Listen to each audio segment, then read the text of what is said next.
पिता तू, जगत पिता तू, जगत का जगत पिता तू, जगत का हम तेरे ही विधि विधान करे करावे आप तो,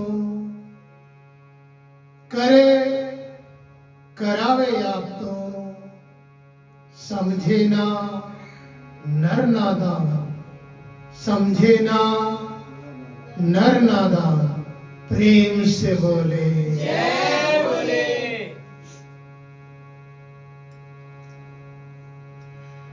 परमात्मा की हुई पूजा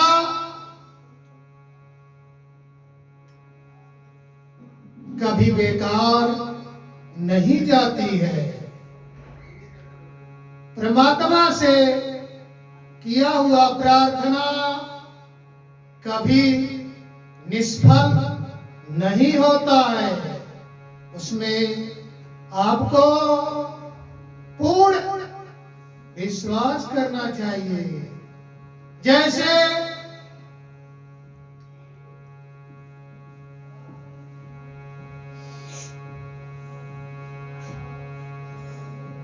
श्री कृष्ण के सद्गुरु जब उपमन्यु जी सिर्फ 5 साल के थे,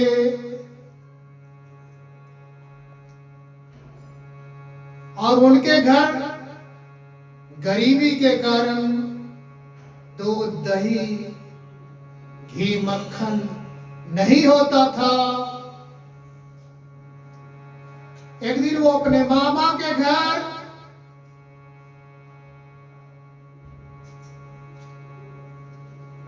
थोड़ा सा गर्म दूध पाए, उनकी इच्छा पूर्ण नहीं हुई। अपनी मम्मी के पास जाकर, चूंकि उनकी मम्मी अपने नैहर में रहती थी और नैहर में एक कमरा उन्हें अलग दिया गया था, और वो मजदूरी मेहनत करके अपने बालक की परवरिश करती थी।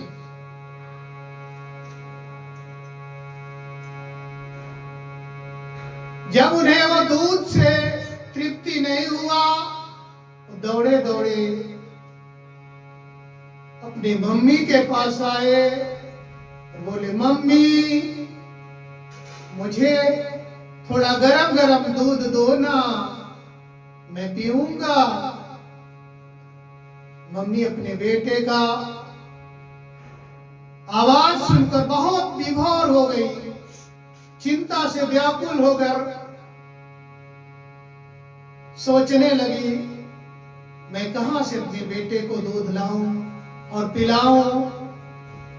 कुछ दाल के बीज वो भिगा कर रखी हुई थी।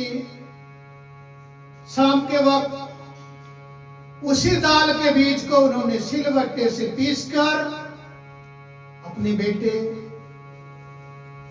उपमन्यु को चुस्कार कर पुकार कर बड़े प्यार से, आओ मेरे लाल, आओ मेरे बेटा, आओ मेरे बाबू, आओ मैं दूध लाई हूं, पी लो। जब मां उपमन्यु को दूध देने लगी, उपमन्यु बोले, मम्मी ये दूध नकली है, ये दूध मैं ये दूध नहीं पीऊंगा, मुझे असली दूध चाहिए, मुझे असली दूध चाहिए। मां बहुत पुकार की, बहुत समझाई, उपमन्यु नहीं पीने को तैयार हुए।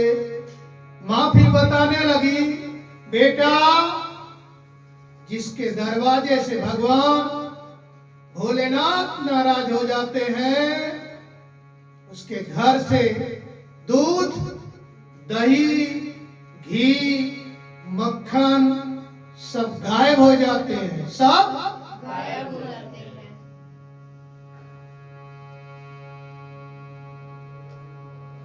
मन्नू बोले, मम्मी भोलेनाथ रहते कहाँ? भोलेनाथ रहते कहाँ हैं? तो माँ अक्सर बच्चों को डराने के विषय से कहते हैं, कोई भी माँ, भगवान जंगल में रहते, कहाँ रहते हैं? कहाँ रहते हैं? पहाड़ पे रहते हैं, जंगल में रहते हैं। बेटा कोई नहीं मम्मी, मैं अभी जाता हूं। भोलेनाथ से मिलकर उनसे दूध मांगूंगा और दूध लेकर मैं जरूर आऊंगा। दूध लेकर मैं जरूर आऊंगा। और बेटा माँ की गोद से उछलकर भाई उपमन्यु जंगल की तरफ जाने लगे। माँ रोने लगी, फिर भी वो वापस नहीं रुके और जाने लगे। लेकिन जो गुरु होता है वो गुरु ही होता है, उसके कई जन्मों के उसके पास पुण्य होते हैं। और गुरु भी अपने गुरु को ही जपते हुए वो उपमन्यु जो भगवान श्री कृष्ण के गुरु बने थे। कौन बने थे? भगवान श्री कृष्ण के गुरु बने थे वो। और भगवान को याद करते हुए रास्ता जा रहे हैं। ऐ मेरे गुरुदेव करुणा सिंधु कोला हो नयन। ऐ मेरे गुरुदेव करुणा सिंधु कोला हो नयन। चंदा के चरण धूल बनाओ, चंदा के चरण धूल बनौला। लख लख हो तोहके हान मन। ऐ मेरे महादेव करुणा सिंधु खोला हो नयन। ऐ मेरे गुरुदेव सिंधु खोला हो नयन। प्रेम से बोले जय बोले, प्रेम से बोले जय बोले। और उपमन्यु जंगल में पहुंचकर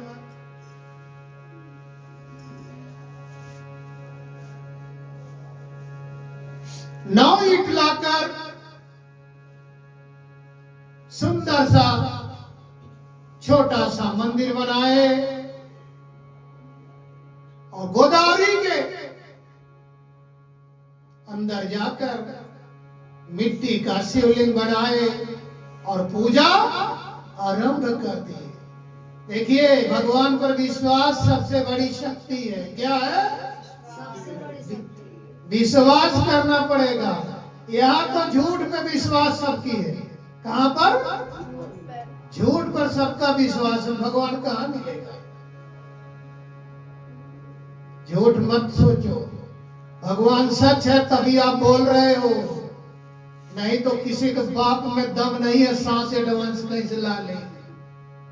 है किसी में दम नहीं है, लेकिन उसे पता नहीं है भगवान चला रहे हैं। साथ संगत जी बहुत क्लियर बात जान लीजिए, भगवान पर पूर्ण विश्वास करना है। क्या? पूर्ण विश्वास। वह मुझे चला रहा है, मुझे देख रहा है, मैं क्या कर रहा हूं, क्या सोच रहा हूं, सब जान रहा है। तभी तो दास लिखा, प्रभु हर किसी का, प्रभु हर किसी का नाम और काम जानते हैं।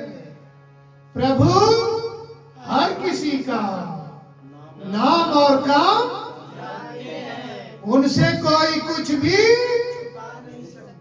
उनसे कोई कुछ भी प्रेम से बोले प्रेम से बोले, जय बोले, प्रेम से बोले। जय बोले। उपमन्यु उस जंगल में जाकर फूल तोड़कर लाते, फल लाते,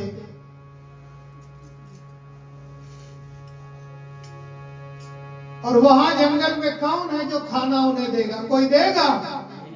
और छोटा सा बालक सिर्फ 5 साल के, कितने दिन के? 5 साल के सिर्फ उपमन्यु थे कि भगवान को प्राप्त कर लिए। आप तो 50 साल के भी नहीं कर पा रहे हो। ये कितनी बड़ी बात है। वो 5 साल का होकर भगवान को प्राप्त कर चुके थे। भगवान का पूजा करते, ध्यान करते, मनन करते, चिंतन करते। भगवान पर इतना विश्वास दृढ़ कर लो ना, जैसे पहले लोग भगवान का जब व्रत करते थे, पूजा पाठ करते तो पृथ्वी डगमगाने लगती थी। पृथ्वी आप भी ऐसा करके देखो, भगवान को आना आना पड़ेगा। आप उपमन्यु खाना नहीं खा रहे हैं।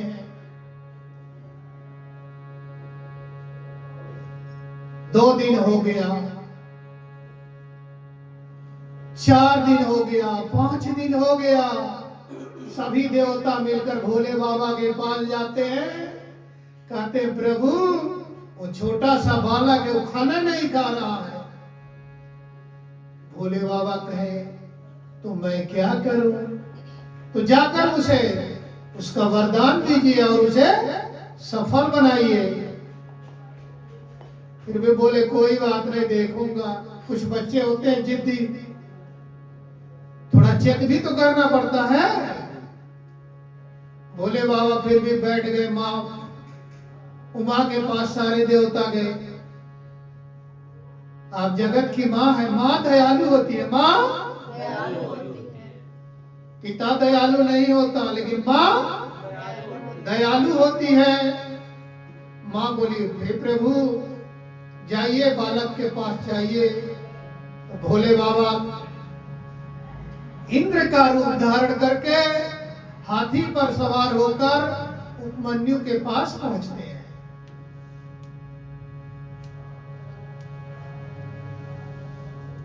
उपमन्यु देखते हैं ये तो कोई हाथी पर चढ़कर मेरे पास आया हुआ है। वो आंख मूंद लेते हैं, वो आंख मूंद लेते हैं और ध्यान लगा लेते हैं भोले बाबा का। फिर वो अब भोले बाबा उपमन्यु से बोलते हैं उपमन्यु आंखें खोलो, उपमन्यु आंखें खोलो। उपमन्यु आंखें बंद कर बोले आप हो कौन? उपमन्यु बोलते आप बोले मैं तो इंद्र हूं। तो बोले इंद्र की जरूरत नहीं है, मुझे इंद्र की जरूरत नहीं है।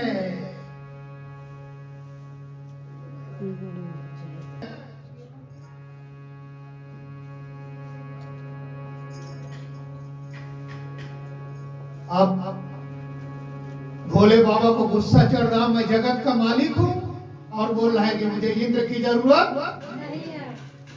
नहीं है। बोले बेटा मैं सब कुछ दे देता हूं, पूरे देवताओं का मैं मालिक हूं, मैं देवताओं का मालिक हूं।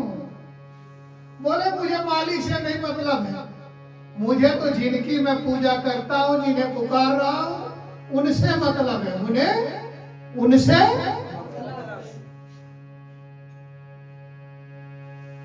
और पुकारने लगे भोले को, भोले भोले भोले ओ भोले भोले भोले भोले ओ भोले भोले भोले भोले ओ भोले।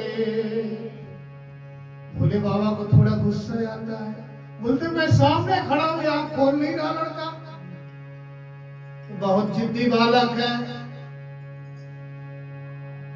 उपमन्यु बोलते हैं मुझे बैल वाले की जरूरत है, मुझे हाथी वाले की जरूरत नहीं है। मुझे बैल वाले की जरूरत है, हाथी वाले की जरूरत नहीं है। नहीं है।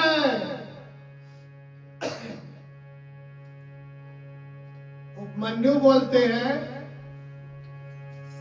मुझे बैल वाले की जरूरत है, हाथी वाले की जरूरत नहीं है। भोले बाबा बोलते हैं मैं जिसे चाहूं मैं इंद्र हूं जरूर, लेकिन जिसको चाहूं वज्र से मार डालता हूं।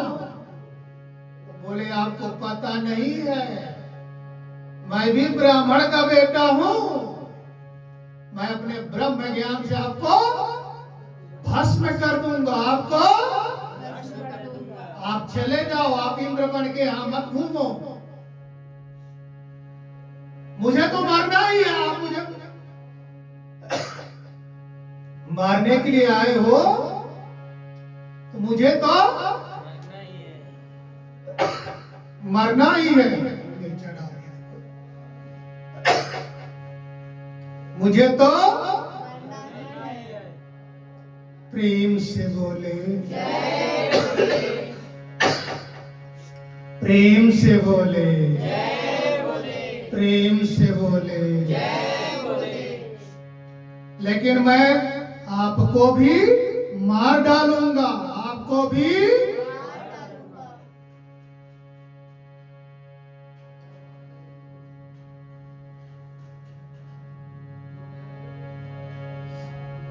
और उपमन्यु आंखें नहीं खोल रहे। बोले बेटा फिर भी आंख खोलो।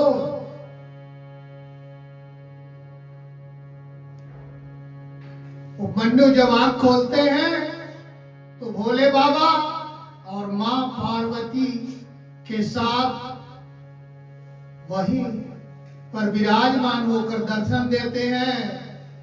और जब उपमन्यु भोले बाबा और मां पार्वती को देखते हैं, साष्टांग प्रणाम करते हैं, विनय करते हैं, प्रार्थना करते हैं, हे सद्गुरु आपको कोई कोई पहचानता है, आपको कोई कोई पहचानता है। तभी तो किसी ने लिखा कोई कोई पूछे रंगिया देनु, कोई कोई पूछे रंगिया देनु, बिरले सबके ने है जान, मिट्टी के इस पुतले अंदर टोके फेरे अपने प्राण। किसी के पास है अपना अलग से प्राण ले बनाना? प्रेम प्राण तो उन्होंने दिया है। इसलिए परमात्मा पर विशेष हरदम विश्वास रखना चाहिए। और भोले बाबा बोलते बेटा बोलो क्या चाहिए? बोले बाबा मेरे घर दूध नहीं है, मेरे घर दूध नहीं है। बोले बेटा पूरब की दिशा देखो, क्या दिख रहा है? एक सुंदर सा छोटा तालाब जिसमें दूध ही दूध है, जिसमें दूध ही दूध है। पश्चिम की तरफ देखो बेटा, पश्चिम की तरफ देखते हैं जिसमें दही ही दही है। उत्तर की तरफ देखते हैं जिसमें मक्खन ही मक्खन है। दक्षिण की तरफ देखते हैं उसमें घी ही घी है। जब प्रभु की सद्गुरु की कृपा होती है जिसके घर पर, उसके घर पर दूध दही घी मक्खन कभी खत्म नहीं होता, कभी खत्म नहीं होता। इसलिए परमात्मा पर हमेशा विश्वास कर। वही छोटा सा बालक आगे चलकर भगवान श्री कृष्ण के गुरु बने थे। और वो छोटी सी उम्र में विश्वास की अडिग व्यवस्था लेकर जब चलोगे,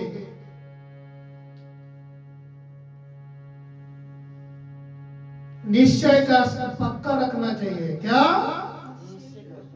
निश्चय का जो आपका अस्त्र है ना, तलवार एकदम बिल्कुल पक्की होनी चाहिए। कच्ची रहेगी तो आप पास नहीं होगे। इसलिए निश्चय कष्ट हमेशा पक्का रखो, तभी आप पास हो सकते हो।